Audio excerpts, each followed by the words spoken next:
The virtual reality game of the moment is called Chrono Life, and it's considered the best of all in the world, man. And now there's going to be an expansion of this game called Otherworld that's going to have a new continent. The announcement says that what awaits you when you connect is another 100 million players, since this thing is the most played in the whole world. Obviously, everyone comes wanting to take part in great adventures, join up with companions, conquer dungeons and bosses. This is a gigantic world to be explored. The message said is that the new character has been created, and here we are in a vast green field. In the boy's hand, there's a map, and this is King Jisiuk, level 1 beginner. Looking toward the horizon, he says that he's finally here on the new continent known as Otherworld. What he doesn't understand, though, is why is he alone in this place? Where are those 100 million players? Besides that, what's this thing in his hand? Why is he holding the damn shovel? The kid's quick. He already decides to test it, hits the ground because apparently if it showed up in his hand, it's for him to use. He finds it weird because in theory, you're supposed to get a wooden club or something like that. But the second the shovel touches the ground, it glows blue. Before the boy realizes, and Minecraft cube pops up, his jaw drops, the thing falls next to him, and he wonders if maybe he entered the damn wrong game. He's standing there, staring at the cube, pointing the shovel, gives it another tap, and the thing breaks apart. With that, he hits a block of dirt. And man, even the cursed inventory is exactly the same. He's there, kinda confused. That interface looks similar to one he had seen somewhere before, and then he runs to the tree right away to test it, right man? One tap, and the block breaks too, and hits a piece of wood. Besides that, what could he do? Craft man. With one piece of wood, he could at least make a little chair. Yeah, he's there, kinda confused with this floating system. He asks himself if it really is possible to make things like that out of nowhere, out of thin air. He decides to test it, right? Since there's not much else to do in that open field, and with that, a blue glow appears in front of him. A bunch of digital cubes start flying and craft the chair, and with that, it's done. He sits there, impressed that it's really exactly how it should be, a wooden chair. Which isn't impressive at all, he realizes. Clearly, it's the only thing he can do, not to mention that he's alone in this place with absolutely nothing. He's wondering if this is the so-called Chrono Life of 100 million players. In theory, this is one of those RPGs where you kill monsters, level up, go into dungeons, get gear. But here, he is with these useless skills. Then the system says that his crafting skill leveled up and now he can make more items. He's slouched in the chair, not caring much, already wanting to quit this thing and wondering what's going on now. Now he could also make a club and a wooden sword. He's there with this lazy, chubby face, already realizing that by making the chair, he leveled up and unlocked more stuff. That's when he sees that one of the last auctions was a siege catapult man. 10 wood and 5 stones. Suddenly, though, he sees something much more impressive, but obviously we're not going to find out what it is. Sometime later, there he is placing a little piece of wood and saying that he finally managed it. What did he make, man? A house, bro. A classic of classics. 50 wood, 10 stone. He didn't know why, but this damn thing was even kind of fun. Obviously, the interior was way too simple and was nothing more than a damn box. But it wasn't bad at all for a first try. 5 wood, the bed's done, and he lies down. Lying there calmly, he wonders if this world wasn't actually more comfortable than his own house. But that was kind of sad, right man? Because look where the kid lives. As always, if you're a broke Korean, you end up in a shoebox. Filth everywhere, a bucket of rice, sleeping on the floor. Meanwhile, in this house here, right, it's not all that, but at least it's spacious. Looking at the shovel, he wonders if in a place like this he couldn't build a mansion. Even a 2-story house with a pool and a garden. In this place, he really could have whatever he wanted, and that was amazing. Now he was starting to understand why this other world was so cool, until suddenly, out of nowhere, a bear opens the house's door, bro. A lion bear, extremely fierce, danger rank A. The boy immediately stands up wanting to know where this bastard came from. Before he could react, though, the monster already comes in with a claw swipe, and he has to throw himself to the side. He slips there and already cries over the bed the bastard destroyed. I thought he was gonna run away, bro, but he swung some things with the shovel and told the bastard that now he's dead for having wrecked his little bed. No one invades the first house he ever built like that and walks out alive. Yeah, except he took a punch right to the face and got thrown far off through the roof, landing face first on the ground. With that, his character died. He loses the experience point and respawns in a safe area. Already disheartened, right, because he's really weak as hell. Not to mention that looking around, he's not seeing his house. Until he sees it way over there, completely destroyed. The poor guy immediately realizes that the damn bear wrecked everything. The chair and bed he had worked so hard to build were completely crushed. And that was the build he had kissed so much because it was the first one he ever made. Now, though, he already wants to know if that bastard is coming back, and says that next time the thing shows up there, the revenge is going to be dead on. Sometime later, the bear was walking over the mountains. When it smelled something and looking to the side, there was the house, man. Right away, it starts running once again and comes in breaking the door. But strangely, it stopped as soon as it entered, because the boy seemed to be waiting. And man, he wasn't just waiting, He had set up a bunch of traps and a wooden tank. He already said that now he's gonna pay for everything he did, and all the shots hit square in the monster's chest. The big bear, even with a bunch of pencils or spikes stuck in its belly, keeps advancing man. But the protagonist just says there's no use resisting. The siege catapult fires directly forward. I don't know how, seems like it made a 180 to launch that thing upward. But he adjusted it and boom, right in the middle of the monster's chest. The poor big bear was dragged all across the ground and thrown far off. He walks up with a little shovel asking if the bastard won't come back to life. And as soon as he touches it, he obtains bear meat, leather, and some bones. The monster disappears, and not only that, man, he even got some armor items in the style. No. Actually, he unlocked the ability to craft those items. Already storing them in the inventory, he's starting to understand how all this works. It seemed that the meta clearly was hunting. But while he's there, daydreaming, something was approaching from behind. He feels a strange presence and is already surrounded by some gigantic creatures. He's wondering, right, what happened and why did everyone suddenly show up there? Obviously, he wasn't going to stand a chance at surviving, and with that, bam, he takes a big bite and the character is killed. That was the second death, then the fourth, then the 12th and the 49th. 108 deaths later, he started to understand why these guys wanted to kill him. What he doesn't understand is all this hatred for such a perfect little blocky house like the ones he makes. And obviously, right, every time they come, he has to rebuild and everything gets wiped out. He starts wondering if these bastards are destroying his home on purpose.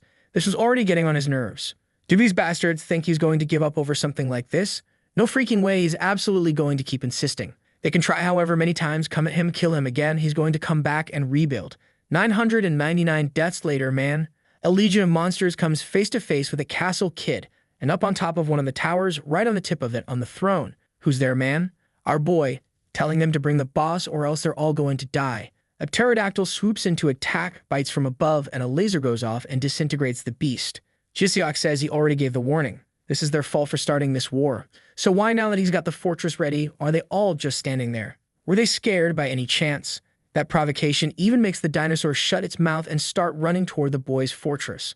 But the kid is in Star Wars mode, and it's just lasers firing from that fortress of his, the creature's banging its head. But the second they touch it, fire bursts from all four corners. Bro, the entire region is being wiped out in flames. In the middle of all that, there's a kind of pinkish monster there, agonizing, trying to escape. But it looks like it runs straight into what seems to be a real boss. A creature from another world called Granturus. The monster's level is Goat Man. He says that this little pink thing is pathetic for turning its back on the enemy, and with that, crushes it. Jizok says that finally Granturus showed up and warns that this time he'll be stopped.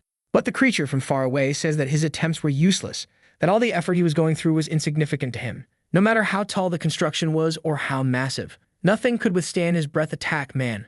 The laser starts evaporating half the battlefield. But as soon as the monster finishes, Jisiok asks if he's sure about what he said. He wants to see him repeat that part about no matter how tall and massive. Suddenly, the whole ground starts to shake. The city actually was just the helmet of the monster Jisiok had created underground. The boss froze up all white, staring up, and the boy man came in to slam with a hammer, while the boss said that really, it was bigger than he expected. Bro, goodbye. Crushed along with the entire planet, almost completely wiped out. Man, from the edge of the horizon, the stars, and the golem he created. With that, the boss Granturus had been defeated, bro with a crater in his chest. Jizuk comes down from the hand of the giant and goes up to the boss. He approaches Granturus and says that finally he's the winner. It's time for him to become material. With that, he acquires the skin, acquires the eyes, claws, scales, heart, and everything else the thing had, bro. He receives the title XXX, and his fame starts spreading even to another world. Now the dominator of that world changed from Granturus to King Jisiok, and now no creature from another world would dare to challenge him. But he raises the shovel and says he's sure this is just the beginning. He wanted to go to another world. With the privilege of being the owner of a world, he could manage anything in another world. I told you he was hyped, man. From now on, he could do anything. On top of a mountain there with a red moon behind him, someone says that Lord Granturus is dead. All the monsters are saying it's impossible, but others are confirming it. The owner of that world has changed. It seems that some of them are from Granturus' elite legion. That black one there, whose commander Doro orders an investigation, but the Phoenix says it's not necessary. The system never lies, and that's why they all had to prepare to avenge Granturus' blood. The red one orders all forces to be summoned, and the green one says that this time they'll prepare meticulously and tomorrow they'll go for the attack. But suddenly, the whole floor of the place starts shaking, man. They were feeling the footsteps of Granturus, who shows up right in front of them. Right then, everyone gets scared and runs to his foot, saying they would never believe he had been killed. Really, for some reason, the system had lied. Granturus asks if everyone's gathered there, and the creature finds it a little strange. That's when it's revealed that obviously, it's not Granturus. Jiseok had done some bizarre transplants to keep the creature standing, while Granturus somehow was asking to be put out of his misery because it looks like he kind of revived part of him. King Jiseok wants to know if these are the bastards who kept tormenting and destroying everything he built. Now that he's sure, they also deserve the same fate. With that man, Granturus is there with 300 lasers activated, while the monsters are all confused, not understanding what's going on. The monsters try to ask for a little chat first, but no. Boom, man. Take that laser, the entire monster world was vaporized. Next scene, we're back to farming. Lord Doro wants that giant black monster. Now he's green and tiny. He asks the boss if he's not tired, if he doesn't want a little help farming. But Jiseok says no, he's completely fine. He then asks how he survived and why he's so tiny. Doro explains that he can regenerate as long as a single cell of his still exists. The cost of that, of course, is that he becomes small and weak as hell. Jiseok asks if he can kill him now that he's smaller, and he just begs to please be spared. Our boy then wants to know why there's so much rare material in that place, and why they were always trying to kill him. Doro apologizes, but he says he wants the reason, not an apology. Doro then kneels down and says he'll explain. On the day the creator visited, Granturus, the owner of Otherworld, made a revelation. They would have to eliminate King Jiseok. As soon as he delivered this message, he disappeared. The protagonist is kind of confused, wanting to know why they were so focused on killing him, since he's just some random person. Doro just says he has no idea. Doro says it's to be expected. After all, does the bee, focused on living in its hive, manage to understand the mind of the beekeepers? Beekeepers, right? Like the ones who care for bees. Yeah, kind of an uncommon word.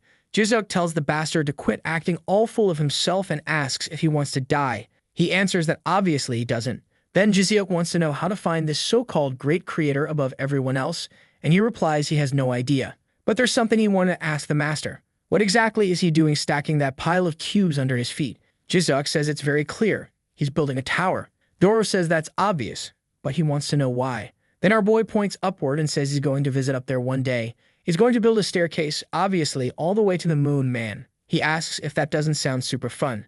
Doro starts freaking out, asking what kind of nonsense is he talking about. Talking about the relative movement of the stars and the orbit and how it would be impossible for him to reach it and a bunch more stuff. To which Jiseok says that if it's shining up in the sky, it can be reached. It was way more about the adventure than about the reason. At that moment, Doro was certain he was dealing with a complete idiot. The worst part is that this kid controls everything, so he had no choice. The plan for now is to pretend to serve him as a master, and when the right opportunity comes, finish him off once and for all. Next day, clear skies, and the construction continues into the night, man. In no time, they had already passed Granturus' height, and even Doro was working. Together, the two studied all day long, man, and almost always Doro would fall, and Jiseok had to save the bastard, or had to ask some creature to save the scumbag. Shortly after, they couldn't even go down anymore and had to sleep right on top of the base, and any monster that came close to hit the lower part was eliminated by Granturus 2.0. And so the construction kept rising, and they were already at star level. Obviously, it was freezing cold, right, but at least there was no shortage of oxygen since it was a game. They were having fun, but someone was watching all of it, curious about their attempt. It was idiotic, but at the same time, something very interesting. That's why he was going to make sure he wouldn't be disappointed. Maybe when they reached the moon, they deserve a really interesting event. And there we are, man. The two little devils stepped on the moon's surface, smiling all happy, while Doro is emotional. It took a while, but it happened. They celebrate, and when looking at Earth, you could see the path coming all the way from the madness down there. That continent is looking kinda like Australia, isn't it? Or am I going crazy? From way out there sitting down, they could only think that it was beautiful. Doro comments that he had never seen anything like that in his life. It had never crossed his mind that he would experience something like this once in his life. And he thanks Jiseok, who gets a little awkward. Right away, he stands up and says enough stalling. They should start collecting lunar materials. But suddenly, the ground starts shaking. A rabbit appears saying that the idiots from the blue planet came there to die. That was a crazy big rabbit, rank SS, who before finishing his second sentence already took a hit straight in the mouth, man, and was smashed into the ground. In the middle of the hit, someone yelled, "Robot punch," and Jiseok, who asked what he said, Doro replied that it was nothing. Meanwhile, the little bunny is getting up, saying that pathetic ones like him won't be able to return alive. He is all covered in blood and starts shouting. Suddenly, the entire moon ground starts trembling. And obviously, man, it was a call for his friends who show up behind the two. Not just behind. They're actually surrounded from all sides. Jiseok keeps going forward, beating the monsters and advancing. Doro, on the side, knows they weren't prepared for a large-scale battle, so maybe this was the end. But that's when he notices that the creatures weren't focusing on him, but on that human. Maybe this was the chance he'd been waiting for. He says goodbye to the boy and says he's selling him out and returning to the planet. But that's when he stops and thinks that really, that was their planet. He also remembers the moment when he sat quietly beside our boy, thanking him for the view. Meanwhile, Jisuk is there in the middle of the monsters telling them to come at him. I just don't know where that punch is coming from, bro. I think it's coming out from behind his bag and hitting from above the ground. He was trying to find an opening, but unfortunately, another huge bunny was coming from behind. But this time, man, Doro charges in, bursting the monster's belly with a headbutt. Our boy praises him, saying he's even better than he expected. To which Doro replies that obviously he's been hiding it all this time. Our boy finds it strange. He was sure Doro would run away. But Doro just says that's because he was shown something beautiful. It would have been really sad for the boy to make it all the way to the moon just to die alone, so they were going to fight together. Our boy is moved, but the bunnies attack all the same and the two begin to get eaten. Doro is there crouched, unable to do much, until he opens his eyes. Someone said they even kinda liked him. Obviously, man. Did you think Jisuk, who built a golem with a city on its head, would be unprepared? With the materials he had acquired, he had already built a lunar Iron Man suit. The big bunnies are there not understanding why he's flying. And then Jisuk says they're going back to Earth alive. Man, he unfolds a wing of an angel made of torpedo parts, saying that his friends there, however, would become materials. With that, explosions everywhere. Shortly after, they're cheering man. Not only had the monsters been vaporized, but the moon had turned into a bunch of little blocks. Now it's explained. He wrote King Jisuk up there on the moon, the bastard. Doro can't believe he did something like that, to which Jisuk replies that like he'd go all the way to a place like that and not leave his mark. At that, his friend says he's really kinda nuts in the head to put that much effort into a game. He wanted to understand why, like why he puts in so many hours and is always doing his best. And Jisuk just says it's because it's fun. Doro says he found it weird and will never understand. That's when suddenly, a purple laser appears at the base of their staircase. The impact was so big that the wind was reaching them on the moon, man. The planet looked like it was being consumed and turned into a ball of magma. Doro is panicking, wanting to know what happened to their little planet. Jisuk instantly puts on his helmet and says to stay there. He's going to check it out. You could already feel the honesty of the man. The guy was going to ask him to wait, but the boy was already gone. The problem is that even he had no idea why out of nowhere the place was falling apart. And man, Jisuk went destroying the path, wanting to know who the hell was messing with his house. They better not break a single block of anything he built. He lands in style, smoke trailing, looks around and asks for Granturus, wanting to know what happened. He wasn't receiving any signal from the stuff he built and keeps walking until he sees a body lying down. Granturus had been completely smashed. Our boy freezes on the spot when suddenly someone behind him calls for the boss and asks why there are people alive. When he turns around, bro, the guy laughs and tells him to take a look at his weapon. It was hilarious. The weirdo had a little shovel. The little creature that came with the guy tells him not to go too hard after all. The weapon the other guy had was just a twig. Guys, I've never narrated this one before, but everyone must know it, right? You recognize it by the game's name, Chrono Life. It's Peace with his damn plus 99 stick. And Jisuk wants to know who the hell this bastard is. The guy says if he's so angry, then just settle it with the fight, man. What's this? Things haven't even started and we already have an epic showdown, One Piece style happening. And he even introduces himself, bro, the strongest player of Chrono Life, with his plus 99 stick. He's Peace. The little creature beside him says he really didn't know the boss and just points out that the boy is a noob. But Jisuk, looking at Granturus, just says that apparently it was him who did this then. He remembers the moments he spent with the dinosaur man, everything they built together, and all the times they saved each other. The foolproof plan to get to the moon. And now he wants to know why Peace destroyed everything like that. He's asking himself, bro, the pervert in underwear. He wants to know if he's ready for a real fight. Peace laughs, saying he can laugh all he wants. And just look at that stupid face of his, man. But Jisuk still had a long way to go. He may have no clue what real power is, but that's fine. And man, he already charges forward, saying he'll learn by force. The first attack looked like it would land clean, but man, Jisuk ain't slow. He activated Tony Stark mode and dodged, but realized this bastard was more dangerous than he thought. Just the afterimage of the stick's swing vaporized his foot throw. Peace said he was faster than he expected, and Jisuk responds by activating his Rocket Angel Man. Lunar explosion launched straight at Peace. He laughs, saying that punk bastard wants the same, It was time for Jisuk to show him an attack too. With that, he throws out an attack that creates a barrage, bro. You can already see his armor disintegrating. He's forced to drop everything right there in the middle of nowhere and at least manages to escape with the little shovel in hand. It was time to raise the thing that solves all problems. Man, the king's castle rises from the ground. Even Peace is impressed to see the monster lifting up and throwing punches.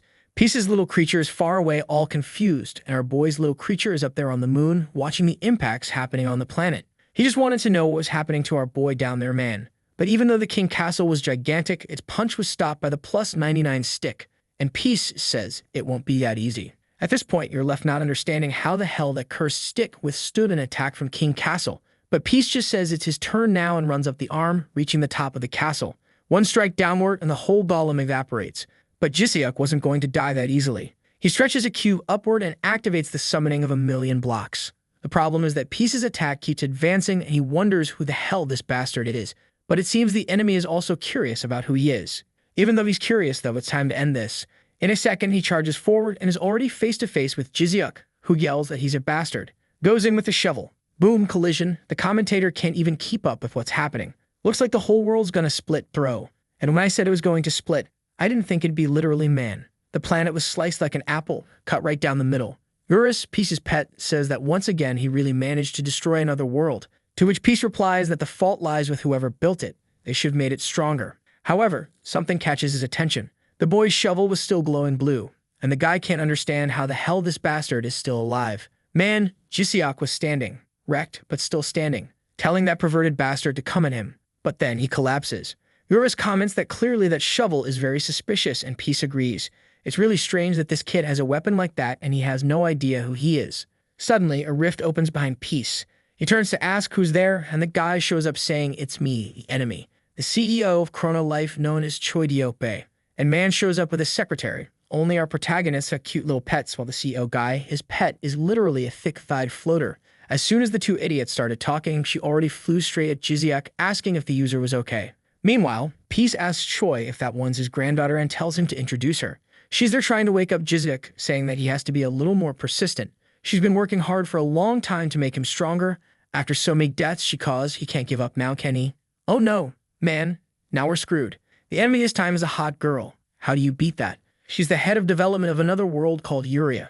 Everyone's trembling, exhausted. Jisiuk tries to ask what she's saying, but just turns his head and says it hurts too much. Then she sees that the boy's fully passed out. What the? She plants a kiss on him, man. This girl's a savage. I'm all confused there, bro. She's in the middle of the split planet, pulls back her plump lips and tells him to sleep well. Her beloved user. Ah, okay then, right? Sometime later, Doro's calling for our boy, slapping his face, telling him to wake up. He sits up out of nowhere, saying that crap hurts, and holds his head. That's when he immediately remembers that the planet got sliced in half. But there he is, looking at the same planet, intact. Doro hugs him, saying he was really worried about him dying like that out of nowhere. Our boy's confused that he's being so affectionate. Right away he gets flustered, saying not to get the wrong idea. He was just a little scared of being left alone in all that space. Then Jisiuk realizes that if Doro was by his side, he's on the moon. His friend asks how he's feeling and Jisiuk says he's okay. The problem is why he's okay. He's sure he got beat up in that fight with that pervert. So he tells Doro to explain, since he was unconscious and has no idea what happened. Good thing Doro seems to have been awake the whole time. You better talk now. A bit earlier, we see, man, when he was on the moon and from afar saw the planet being split in two. Then suddenly, a portal opened up behind him, and someone told him to calm down. It was her, the biggest danger in this whole story, bringing the boys in her arms. He saw the boy all wrecked, and she said not to worry, that he was just a little knocked out. He'd wake up soon because she'd have cast a healing spell. A powerful one. This girl ain't all there in the head. Doro asks if it was her who did all that to his master and destroyed the world. Was she, by any chance, a creator? All glowing, she says she's embarrassed to be found out like this. She really was a clever little girl. But he was wrong in thinking it was her who caused all that chaos. Doro wants to know who it was then, and she says it was Peace, one who carries the plus 99 stick. He crossed over from the main server of Chrono Life as the strongest person in the universe. Before, there was a kind of barrier that protected new players, but that barrier was destroyed by him using the stick itself. He might have gone back to the original world, but soon he'll return to this world too, and Peace will be threatened once again. When Jisiuk wakes up, it'll be to tell him all of this, because she's expecting great things from the boy. The two join hands, and she uses her recovery special, man. The two halves of the planet start merging, and in a shine that lights up the entire galaxy, Earth is rebuilt. Doro couldn't believe it, and looking around, he wondered where the girl went. Back to the present, he says that's how it all happened. Jisiuk understood that in the end, he lost. After defeating that damn Granturus, he ended up getting too arrogant, just because he received that title from someone who's the owner of another world. That made him believe for a second that he was invincible. He slams the shovel into the ground, saying he was pathetic, and once again failed to protect anything. Doro says that guy, Peace, is the strongest person in this universe. Surviving a fight against him is already a big deal, but Jisiuk just says the only thing he did was block with his shovel. Then he pauses to think, how did that happen? How did that shovel block the strongest weapon in the world? He then asks if Doro knows what the shovel is made of. Doro takes a closer look, but unfortunately he's not very familiar with materials. There might be some experts out there who have some idea. When it comes to weapons and ores, obviously no one knows more than the dwarves. They'd all live together over there in the Nelvin mine, where Jizinuk asks if they're good at making things like weapons, and the guy says of course they are, man. Right away, our boy grabs it and says they're going to find those bastards. He wants to know exactly where their location is, and Doro says he doesn't really know where. Our boy says no problem. They'll search straight from the sky, man. It was time for him to head out on another mission, to finish off that damn pervert with the plus 99 who destroyed his house. And that other pervert too, right man? The big one. It would be good for those two to get ready because he was definitely going to make them pay the bill. Meanwhile, in another world, in the land of darkness, a little skeleton is advancing toward the group of adventurers. A swag mantis comes through with a slashing technique and kills everything. His name is Yohim, and he's a level 49 warrior. Another one shows up doing a dark move. That one is Peach Shield. In addition, there's a little bandit called Foxter, the Fox, and a mage called Grace. They seem like they've been farming all day and are getting tired of it, saying it's boring. Yohim explains that it's this easy because this is the difficulty for new users. If the monsters were too strong, how would people who just arrived level up? Obviously, they're an exception, having leveled up way faster than normal. Peach says the people running this place seem really amateur. The server even crashed a bit earlier. The four keep farming, and the Fox says that at this moment they must be the strongest ones on this server, until suddenly Grace stops and looks up. Yohim asks what's up, if she's trying to figure out what that thing is up in the sky, right man? From afar you can see a head with a propeller. You already know what that is. The group, however, is wondering if it's some kind of undiscovered monster. Yohim, confident, says that monster had bad luck running into his group first. Obviously, man, it's Granturus' head. The poor little dinosaur that suffered, died, had his body used, and now even the head is being used. Bro, what's next? Stave the tooth shield? Or maybe the shield tooth? Now I'm confused.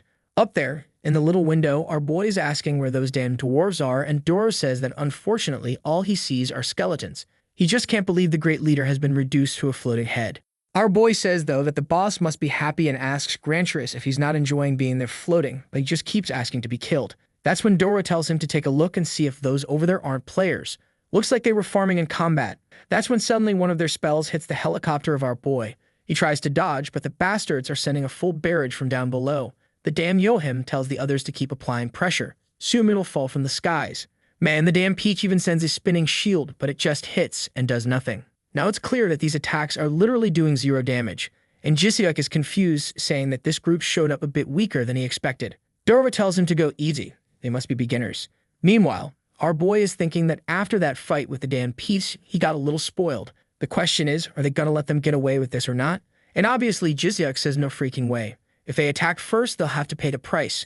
So he calls for Granturus and tells him to blow it all up. The group down below then sees that the head is turned toward them, man. Its mouth opens, preparing the laser immediately, and Yohim is sure they messed up. The Max laser activates, vaporizing the entire group of poor souls. He manages to dodge, while the rest are gone. In front of him, there was just a wall of fire, as he says this thing is way too broken. From up there, our boy yells that that bastard isn't getting out alive. With that, lasers rain down and Yohim is blasted far away.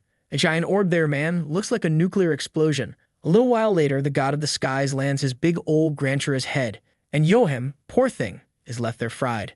Doro asks if he's really going to try asking the skeletons for directions, and Jisyuk says yes, sounds like a great idea. With a shovel, he hits the skeleton's head and acquires some bones.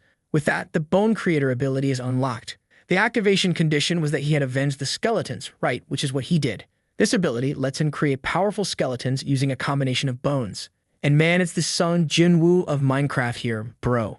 Doro is kinda confused, but the boy says that at least there's no shortage of material around. Sometime later, he says it's done. He clicks on the ground after arranging a bunch of little bones, and a normal skeleton dog appears. A curious creature that likes hugs. Man, I thought he had finished the first one, but in fact, he had already raised an army of weird skeleton creatures. Doro sees that he made some nonsense skeletons with an arm in the eye, reversed waist, floating head, and already tells him to start making some proper things.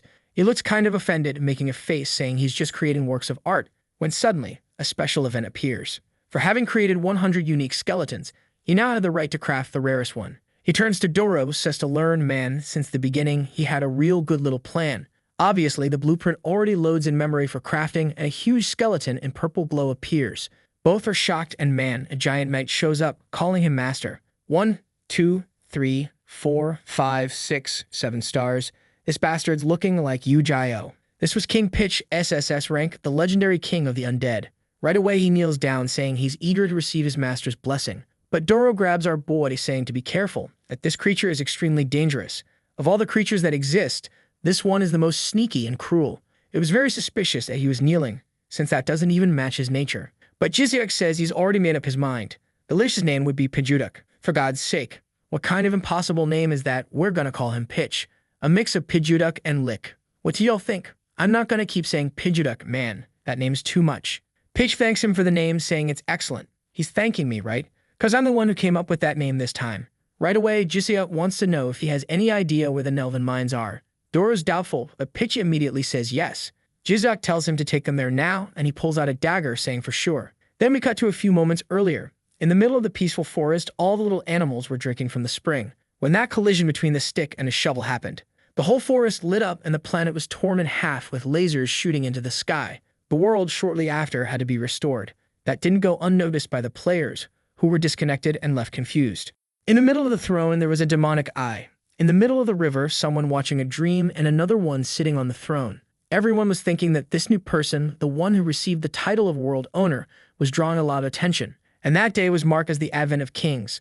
Sometime later, look at this skeleton our boy sent flying. What a sick thing. And there he is, partying in the Nelvin mines. But suddenly he says that before anything else, he wants to ask Pitch something, who immediately hides the knife behind his back, nothing suspicious at all. Obviously, Jizyuk tells the bastard right away to stop hiding. He knows he's not planning to let things stay like this, especially since he still has business to deal with in the land of the dead. But they didn't have to worry, they were going to start that now. Pitch, poor guy, is confused, not understanding this random kid, and asks what he means. The two stare at each other for a second, and in the next instant, Pitch is wearing a full set of safety gear. With our boy saying that living in a safe place is a priority for any human, they would gather the strength of everyone to start building some structures in this place. The goal was to create a fortress to protect against any player, and arm it enough so that no one would have the courage to come close. He raises his arms, saying that everyone here is going to work together to protect themselves and ensure safety. The undead are all shouting safety first, while poor Pitch is standing there missing fingers, because that's what happens when you get summoned. Not long after, look at the face this lunatic makes, man. The construction was going full throttle. In the middle of all that, Pitchy tosses the dagger in the air, catches it, and cuts the ribbon. End of the grand opening for the completed construction. The underworld castle tower was finished. It looked like a house from that Habbo hotel. That kind of thing, man. What a mess. Right away, our boy tells Doro to do the final test, who says he's already tired of this. But there he is, with a player plate saying that an intruder has arrived. Immediately, 300 lasers light up in the tower and the poor guy is evaporated. Jizo praises it, saying it's really working. Now he can leave this place without feeling guilty. If an enemy they can't deal with shows up, just shoot a laser in the air and he'll come immediately to help. He pets the little dog, telling him to take good care of the house. And with that, he hops on the bike with Pitch, saying they're heading to the Nelvin mines. Our boy accelerates, leaving the whole skeleton crew behind. Not long after, they're there in the middle of the desert under the sun. Dora was impressed that they finally left Granturus behind, man. But Pitch asks if they didn't waste too much time in the dark land. Dora agrees that wasn't even the destination, they shouldn't have stayed there so long. But Jizyuk says they had fun, so it was worth it. Besides, they got a bunch of companions, and the laughing skeleton says he gets it. Seemed like this journey was going to be a good one too. And there they are, Fizz style, under the moonlight, grilling meat, walking on fresh grass, and a while later finding the cave. From the pickaxe at the entrance and all the lights, it was clear, man, they had finally arrived at the famous Nelvin mines. Dora wants to know where the dwarves are, and Pitch says he has no idea. Seems like there's been no news of these guys for a long time. What people say is that after a certain day, no dwarf came out of this place, and everyone who came to find out what happened never came back. Dora was desperate, crying, asking why he's only saying this now. And Pitch says it's because they never asked, man. But while they're standing there planning, asking if they should turn back, some dwarves in the distance are aiming. As soon as the attack is launched, of course, Jizyuk feels it, man. Dora managed to block it with his butt. Right away, the protagonist tells Pitch to do something. 1 second later, he's behind the dwarves, slapping their faces. The poor guys all twist up, and Pitch brings one in hand. Jizyuk is confused, wondering if dwarves in this world have always been this dangerous, and he replies, no, they really used to be more peaceful. This while he slaps the old one in the face, telling him to wake up. The tiny, cutesy dwarf wakes up and tells the humans to hurry and escape from this place. Jizyuk tells them to explain, and the dwarf says that all the creatures in this mine have become extremely evil and violent. Because of that, anyone who enters this place is killed. Right away, our boy wants to know how the old man woke up, and he says he felt a strong impact and suddenly came to. Then he smiles, saying that apparently this is going to be easier than he thought. The cure for a situation like this is physical therapy, and he calls for these weird dwarves to come at him. The mini army charges forward and Jiseok heads in, but Pitchy simply activates a missile ability and the magic guy already goes out beating everyone. A little bite from Doro and a punch from our boy. Yeah, since he can't hit with full strength or the poor guys would be blown up. Of course, the fight was chill. He was even praising Doro, when suddenly, a dwarf comes to stab him in the back. But both he and Pitch turn around and smack the dwarf in the face. Our boy says not to worry, he'll handle this one himself. With that, they keep beating everything up while the little dwarves start waking up little by little. But then one of them changes expression and recognizes the monster. Out of nowhere from one of the walls, a giant hand bursts out. Some demonic eyes spouting nonsense appear, while everyone's asking, what the hell is that, man? Bro, that thing is a demon with 3 mouths, bones in its hand, 3 eyes. It roars in front of the 3 of them. That was an SS rank cursed zombie dragon brought back by a dark spell. As a vengeful undead, it obviously existed for what, right, man? Revenge, of course. Our boy's dodging the attacks, not understanding why he's the target in this. Meanwhile, Doro's already run to the other side, grateful that he's not the one being targeted this time. Chiseok starts to realize that this damn thing isn't getting off his back, man, so he pulls out the mighty shovel. Right away, he summons Granturus, man, and throws him at the enemy. The dinosaur lets out a roar, and the boss gets kind of stunned, bro. Doro was cheering, saying that now Granturus is guaranteed, but the two were just staring at each other, man. And now all Granturus can do after all the modifications is lift off just a little until the monster destroys the propellers and everyone runs. Obviously, Granturus needs a body. That's what Doro is yelling at him to do. But our boy says there's no way to build a body, or actually that's when he pauses and realizes that yes, there is. Suddenly, a blue light shines in front of the boss. Our boy uses a bunch of bones and performs a 10-star rank summoning.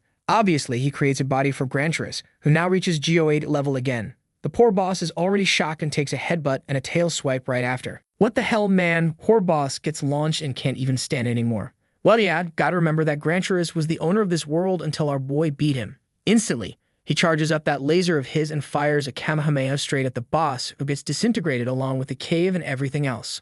The dwarf allies are watching, but there's someone else observing from afar too.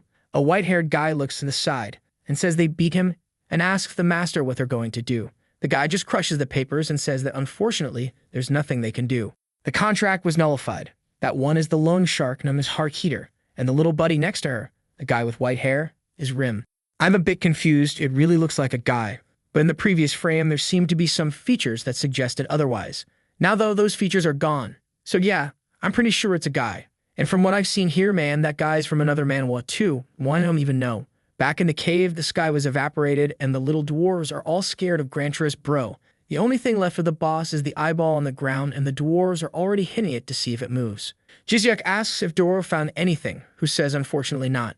Which is weird because there shouldn't be any monster he doesn't have info on. But truly, this one is something he's never seen before. They're thinking there when one of the dwarves walks up and says that that thing appeared out of nowhere in the mine. It's Kim, with a green beard, a guy who takes care of this place, and he thanks them for saving them. The boys introduce themselves, shake hands, and say they're excited to get to know him since they've got so many questions for the dwarves. The guy says he's got all the information, and right away, our boy wants to know if he has any idea what the shovel is made of. Immediately, that catches the dwarf's attention, and when he examines it, he says that based on the texture, those curves, that's definitely a material of which he has no idea, right, man? It had been many years since he'd seen some kind of ore he couldn't identify. It was fascinating. Then he grabs the shovel and says he's leaving to study it, and says bye to them. Obviously, in a memory flash, Jiseok grabs his beard and tells him to stay right there. A while later, Jiseok finishes a construction and turns to everyone, telling them to look. With that shovel, he could build something even like this and asks if anyone now has an idea what it is. Everyone is confused and impressed, while Kim is obviously asking for the shovel. The problem for Jiseok is that not even the people who know the most about this stuff have any idea. And Pichu wants to know, right, what are they going to do now? Well, ma'am, if there's any place in this world where there might be more information, that's it. Pitcha says it's definitely got to be the starter city, since everyone passes through there at least once. That's when Jiseok remembers, man, he didn't go through there. He was born in the middle of nowhere, all alone. Meanwhile, back in the starter city, the lone shark asks Rim if the idiot has arrived, who says no. In the middle of that conversation, though, they notice a commotion. Everyone is watching something. Someone's holding a drawing of Granturus, saying they're looking for that boss. Obviously, it's Yohim and his team, the ones who got wrecked, telling everyone to be careful because this creature is extremely strong. If they leave that horrible monster out there, this place is going to be turned into a desert. People are on edge if even Yohim's group, which is the strongest one, is asking for help. then it must not be easy at all. Heater, though, who, now it's clear, really is a man, is just there, saying that everyone's full of energy today. But that's when something catches his attention. From a distance, someone asks Yohim if he's sure about what he's saying. Some knights start approaching. It's the entire royal guard of the city. All of them seem to belong to the Divine Guild. The Red Cloak guys are one of the top 10 strongest guilds, known as the Red Cross Guild. Dang man, the guilds just keep coming. Now the Mage Guild and the Guys with Hats Guild have arrived, and the Bandit Mask Guild too. But there's still one more arriving. This one. Because of the leader, you gotta speak slowly, right man? The currently strongest guild of all, known as Justice, and the blue-haired girl says that together they'll form the World Guild Alliance. And man, yeah, this really is the strongest guild around. That there's the leader, Miss Hawk, and she orders Yohim to say right now where the monster is. Oh man, are they already hunting our boy? But back in the mine, Doro's asking if he's really going to log out, and he says yes. He's going to take a break and then come back to go straight to the starter city. Looks like the old man's going with him too. The girls think it's weird, asking if he's okay just abandoning the place like that. But he says yes, it's been a long time since he's been able to leave because of the monster, and now he's looking forward to a trip. He wants to drink and enjoy an adventure. Jizyuk asks what he's bringing in that huge suitcase, and he already shows a diamond. He was going to take it to sell in the city. Our boy can keep all the money he earns from it. He asks why, but it's obvious, right bro?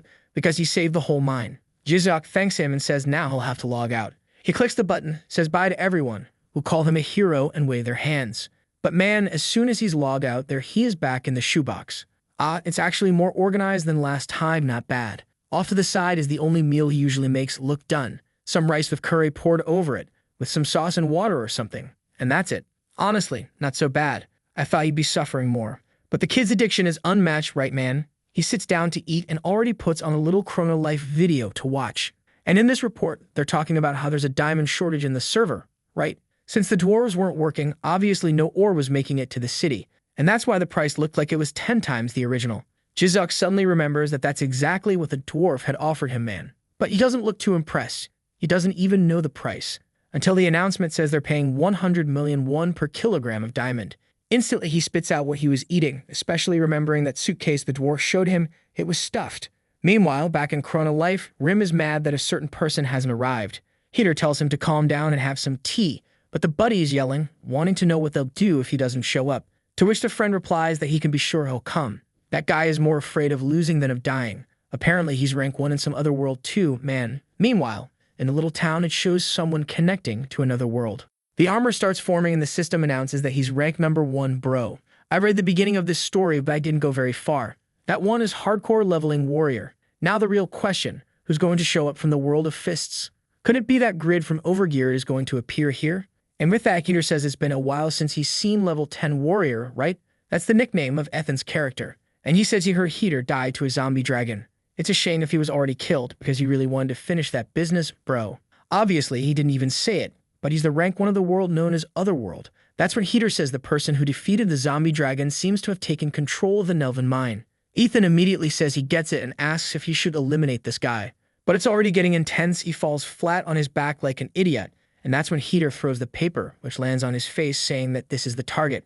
All he has to do is find the person who took over the Nelvin mines and the land of the dead. And after that, they're not going to stay what comes next, man. We don't know what he wants with our boy.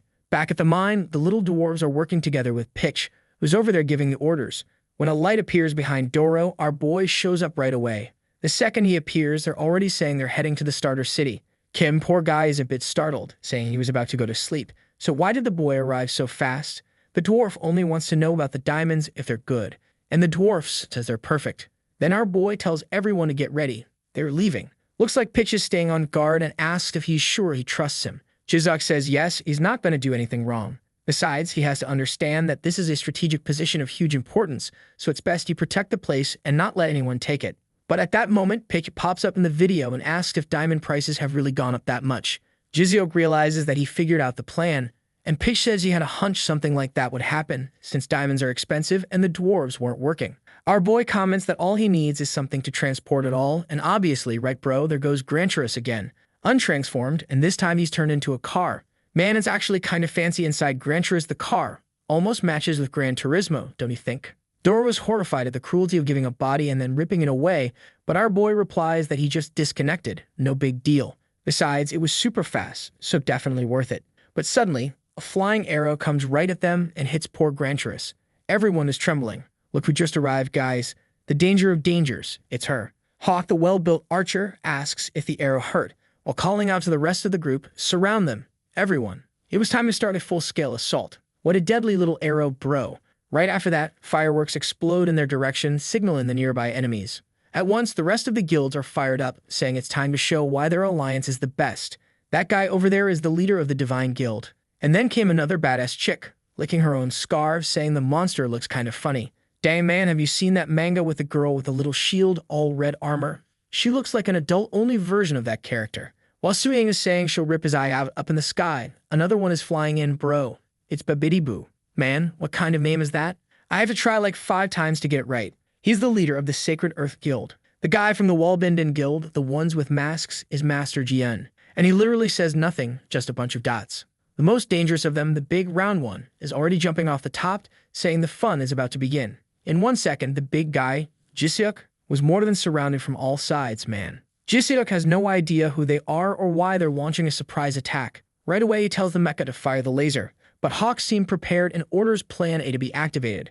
The shot goes off, some dodge, others duck. Jiseok is impressed, and then the knights charge, telling everyone to finish him off. Meanwhile, Babidi says that Yohim's analysis wasn't so bad after all. Speaking of that demon, there he is, man, saying today he'll get revenge on the monster. With his Crave sword, he's sure that even if the guy's strong, there's no way he can beat this many people at once.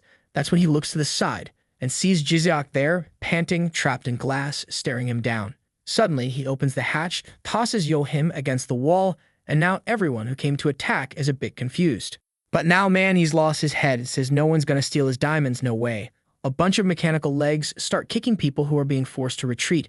While they're all asking what he's talking about with diamonds, they're not even there for that. Scratching his beard, someone asks why he's bringing up something like that. But whatever. Now that they've exchanged the first attack, there's no reason to back out. The rest of the group is hyped, saying they agree with him. Even Hawk says that whoever it is, they're now an enemy of everyone. Jiseok is a little surprised they're really going for it. But yep, everyone starts attacking. He's there inside Granturus, waiting, when someone activates the first blade style and everyone nearby gets sliced up, bro. It was the damn Ethan who had arrived, already launching another crescent slash, man. Obviously, our boy and his buddy are standing there shocked, and suddenly everyone has disappeared. Then Ethan comes up next to him and asks if he's the one with the shovel who took the mine. Jiseok wants to know what he'll do if he is. Ethan says now it's gonna get interesting. That's because from now on, he's going to escort him safely to the city. The rest of the troops were further ahead, but Ethan just arrived and another moonlight slash sliced through everyone. Man, the guy was already creating a tornado and asking where that guild alliance went. Even so, the people were brave. They went in. But the guy was dodging with ease. A flame from hell burned them all, while Jiseok just watched from afar. Confused, he even asks if the old man hired this guy, who says no, right? Seeing all that, Jiseok starts wondering who would win in a fight. Pervert versus this guy. While they're up on Granturus' head, Yohanim's group is down below suffering, getting carried again. The girls are already saying that if not even the United Guilds won, they don't stand a chance. But then they notice our boy behind them and start thinking about grabbing some diamonds and getting revenge. The little fox bandit says they'll count to 3 and strike. But before the count even starts, Jiseok appears next to them and says 1 from the count. The 3 of them back off and he asks if they're really going to try something. In a second, it's Robot Punch, and their team rocket blasted man. Ethan is impressed, saying the kid isn't that bad after all. At that moment, he tells our boy that he's doing all this for money.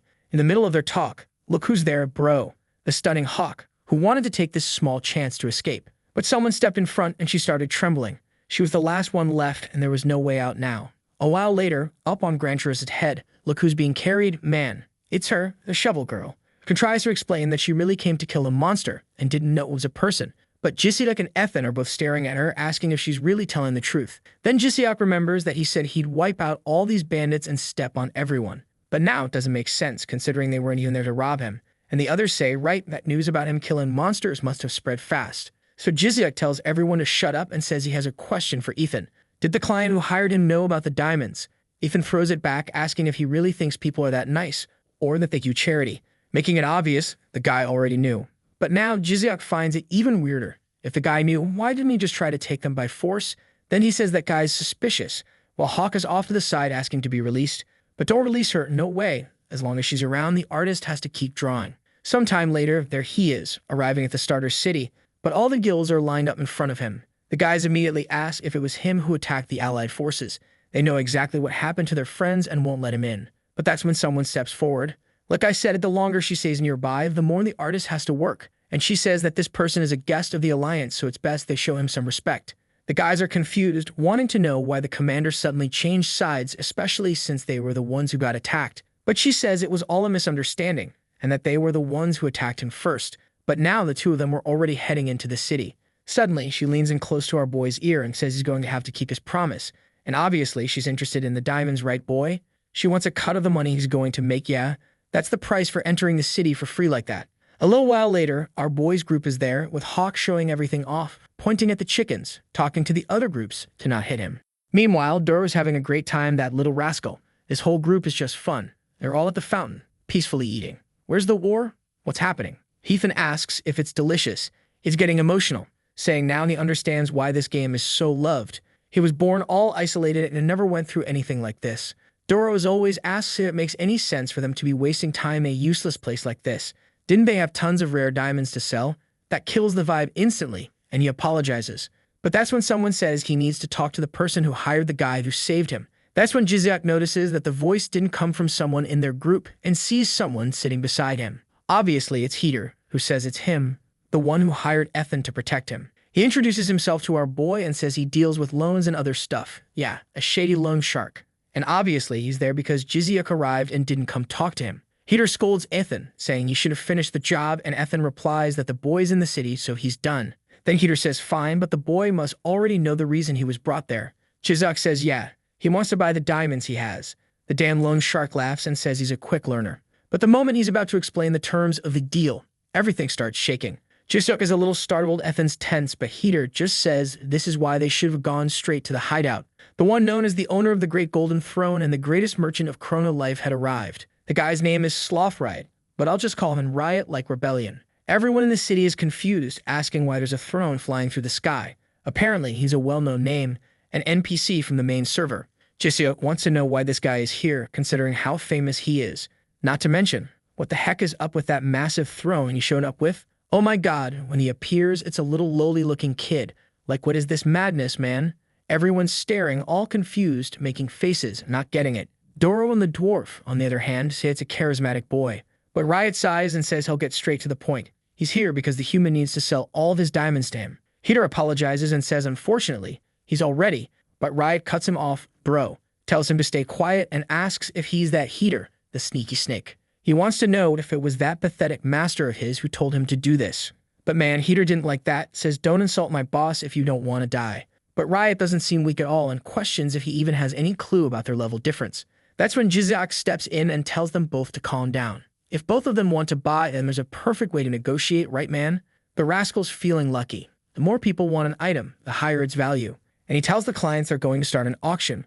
Worth one like on this video that helps Mamoru make more juicy content for his viewers. Activate the cheeky little bell, and I'm out.